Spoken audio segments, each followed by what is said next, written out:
सबसे ज्यादा नुकसान अगर हुआ है तो पिछले 2 दिन की जो बारिश हुई है उसमें ज्यादा नुकसान हुआ है। और अभी तक जो नुकसान का जो जायजा अभी तक हमारे पास लेने के बाद जो रिपोर्ट आई है उसके मुताबिक 685 करोड़ के करीब जो है अभी तक जो है लॉस हुआ है। सारे टोटल डैमेजेस जो हुए हैं, चाहे वो गवर्नमेंट बिल्डिंग के हुए हैं, चाहे वो प्राइवेट बिल्डिंग्स के हुए हैं। और जो डेथ हुई है इंक्लूडिंग एक्सीडेंट का भी काफी नंबर, जिसमें जो कुल्लू में मंजार के क्षेत्र में एक बस का एक्सीडेंट भी हुआ था, वो भी बरसात के ही मौसम में हुआ था, जिसमें 12 लोगों की मृत्यु हुई थी। तो टोटल 186 टोटल जो है वो डेथ जो है वो इस बरसात के मौसम के सीजन में अभी तक हुई है, सड़क में विभिन्न दुर्घटनाओं में और उसके साथ साथ में बरसात के कारण। अभी 24 घंटे में जो लॉसेस हुए हैं उसमें मैंने कहा कि उसका आकलन अभी आ रहा है, सब जगह असेसमेंट करना बाकी है। लाइफ लॉस इन 24 घंटे में 3 लोगों का है और जो घायल हैं वो 4 हैं और 11 जो है व्हीकल जो है वो डैमेज हुई है, काफी हद तक ज्यादा डैमेज हुई है। तो कुल मिलाकर के अगर आप जानकारी चाह रहे हैं तो इतना कर अभी तक नुकसान हुआ है बरसात के कारण। सोलन में जो नेशनल हाईवे जो 4 लेन का काम चल रहा था सब वो पूरी तरह से धंस गया है। क्या डायरेक्शंस दी गई हैं ऑल्टरनेट रूट के लिए और क्या इसकी जांच भी करवाई जाएगी? अभी 1 महीना भी नहीं हुआ है। इसमें मैंने आज जो आरओ है NHI उनसे बातचीत की है, उनको कहा मैं जांच करिए इसकी और रिपोर्ट दीजिए। और जिस एजेंसी के माध्यम से उस पोर्शन की कंस्ट्रक्शन हुई है, उस रोड का निर्माण हुआ है, उसको भी उनने रिपोर्ट कर दिया है। उनको बोल दिया है कि ये मौके पर जाएं, तो उनकी इंजीनियर्स की टीम जो है मौके के लिए रवाना हो चुकी है दिल्ली से। इसके अलावा जो आने जाने का रास्ता जल्दी कैसे रिस्टोर हो सके उसको हमने कहा कि वर्कआउट करें। फिलहाल जो है 2 लेन उसकी डैमेज हुई है, लेकिन 2 लेन जो है वो उसको डाइवर्ट करके जो है वहां से ट्रैफिक को चलाया जा रहा है। हालांकि थोड़ी कठिनाई उसमें आ रही है, लेकिन उसके बावजूद भी ट्रैफिक अभी तक रुकी नहीं, बिल्कुल अवरुद्ध नहीं है, कठिनाई भी है, लेकिन फिर भी उसके बावजूद चल रहा है। और सर FRBM में एक बार फिर से संशोधन करने का फैसला सरकार ने लिया है, कल उस पर चर्चा भी होने वाली है, तो क्या ये माना जाए कि सरकार की वित्तीय स्थिति अभी भी खराब है? अभी इसने बहुत पहले से खराब है और जो पहले से खराब किए हैं लोग हैं वो विपक्ष में हैं। वो सारी चीजों का प्रश्न पूछ रहे हैं जिन्होंने इस प्रदेश की आर्थिकी को तबाह किया है, बर्बाद किया है। हमने कहा कि हम कोविड के संकट के बावजूद भी जो हमारी लोन लेने की जो लिमिट, उस लिमिट से कम लोन लिया। पिछली बार जो हमने लोन लिया है मोर देन 5,000 करोड़ कम लिया है, हम ले सकते थे ज्यादा। हमने कहा कि किसी भी सूरत में प्रदेश पे लोन का बोझ जो है, ऋण का बोझ नहीं बढ़ाना चाहिए, इसलिए हमने कम लिया। जितनी जरूरत थी अपनी जरूरतों को कम किया। लेकिन अभी के जो हालात हैं उन हालात के मुताबिक जो है उसमें हमको लोन तो लेना पड़ेगा, इसमें तो दुराई नहीं। जो FRBM की जो लिमिट की जो अगर हम बात करें तो वो परमिसिबल है, 3% की वो हमको ये देते हैं।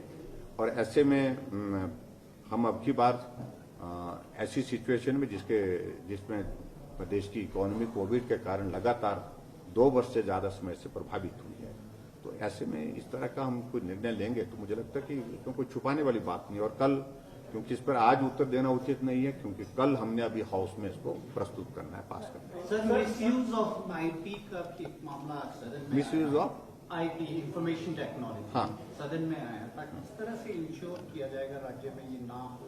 ये निश्चित रूप से बहुत चिंता का विषय है। जैसे जैसे टेक्नोलॉजी बढ़ती जा रही है, लोगों को सुविधा भी है, लेकिन आपदा भी बहुत बड़ी है। ये बहुत सारे लोगों को बहुत सारी परेशानियों के दौर में से गुजरना पड़ रहा है।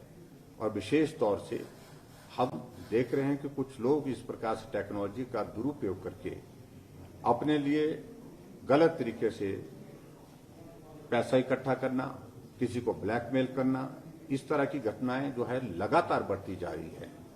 हम अब खुद ही देख रहे हैं कि व्हाट्सएप ग्रुप में मेरे नाम से कई बार आईडी मेरे को व्हाट्सएप ग्रुप को लिख करके देना पड़ा कि अल्टीमेटली कि मेरी जो फोटो है वो कोई दूसरा इस्तेमाल नहीं करेगा। इंडिविजुअल फोटो जो है आईडी के रूप में कोई इस्तेमाल नहीं कर सकता, ये उनको व्हाट्सएप को लिख करके देना पड़ा है, क्योंकि कोई 8-10 बार उन्होंने मेरे नाम से आईडी बना करके पैसे मांगने शुरू कर दिए।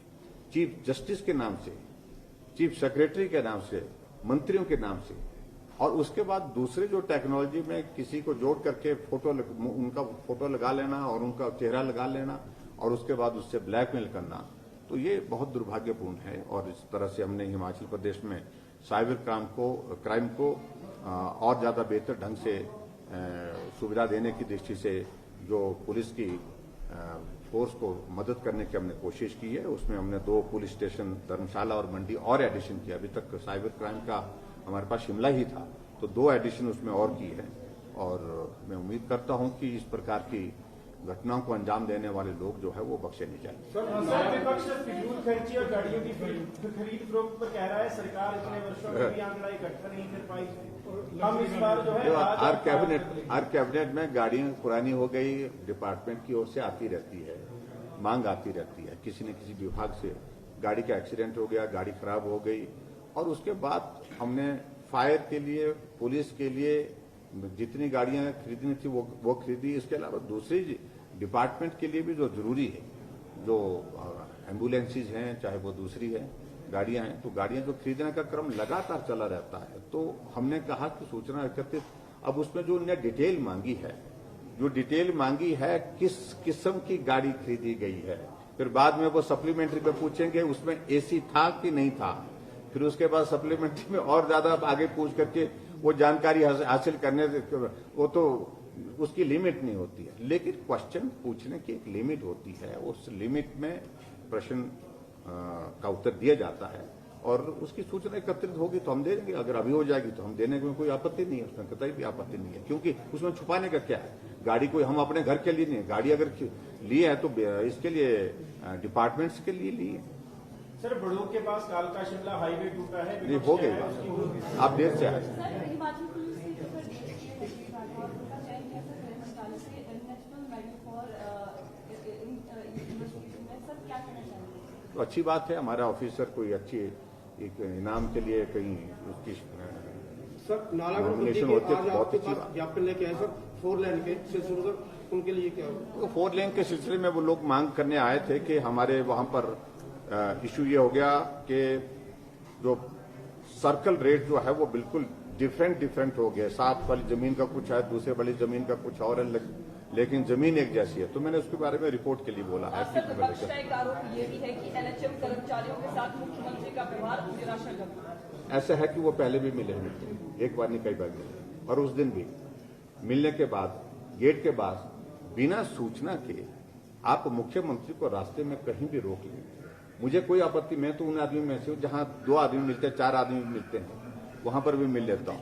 मैं रुका, वहां पर रुका और वो बैनर हमारे सामने ऐसे लहराने लगे, तो मैंने कहा भाई अगर आपने यही दिखाना है तो ये हमने देख लिया, बस इससे ज्यादा हमने बोला ही कुछ नहीं। हमने कहा तो ऐसे देखिए, कर्मचारी के प्रति मेरा सम्मान है, लेकिन उनको अपनी मांगों को करने का अधिकार किसी ने नहीं रोका, लेकिन इतना उनको महसूस होना चाहिए, इतना उनको जानकारी कि जिस सरकार के कर्मचारी हैं उस सरकार के प्रति उनका थोड़ा सद्भावनापूर्ण व्यवहार तो होना चाहिए। वो कुछ भी बोलते हैं, कुछ भी लिख दें, कुछ भी ये करें, तो ऐसा नहीं है कि ये संभव नहीं है, उनको इस बात को समझना चाहिए। ठीक।